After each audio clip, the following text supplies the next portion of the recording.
You remember what I told you guys? Be as indecent as possible. If your clothes is not short and you're stepping out, you're making a mistake. Yes! Yes, this is classic feminism. You can say, oh, this is not what feminism is all about, but you are wrong and perhaps ignorant. Because feminism at its core has always, even in its first wave, has always been about advising women to do things that are self-destructive. So, Agunwa is not the first, and she will definitely not be the last. And I'll prove it to you. Just don't scroll away in the next 5 seconds because you have a short attention span and can't even listen to yourself for 5 seconds. Look at this woman. Victoria Woodhull, a first-wave feminist who advocated for what she called free love. The idea that women should reject marriage completely. That marriage is sexual slavery. That it exists only to license men to debauch women against their will. So, what was the solution? Non-monogamy. In other words, sleep around. And she didn't stop there. She advised women to divorce as many times as they possibly can, whenever they want to.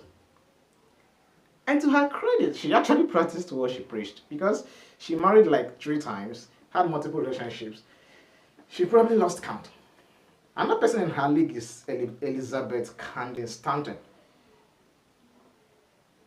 one of the organizers of the Seneca Falls Convention, a mother confessor of the entire feminist movement.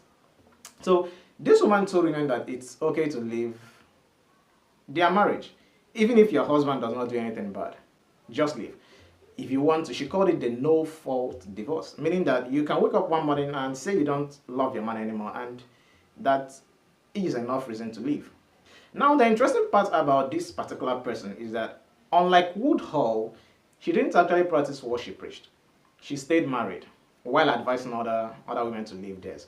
Then you have people like Robin Morgan, who said we can't destroy inequalities between men and women until we destroy marriage. I've never had anything as crazy as that before. A group called the Feminist, as far back as 1969, said marriage and family must be eliminated.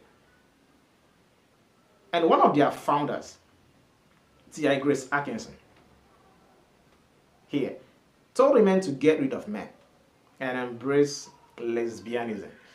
She called it political lesbianism.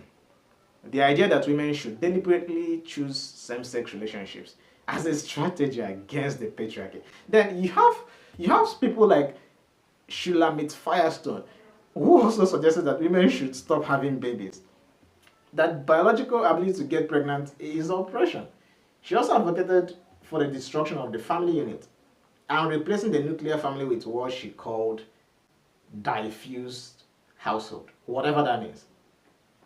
So when you see people like Agunwa giving this kind of advice, you should understand something. It's not new.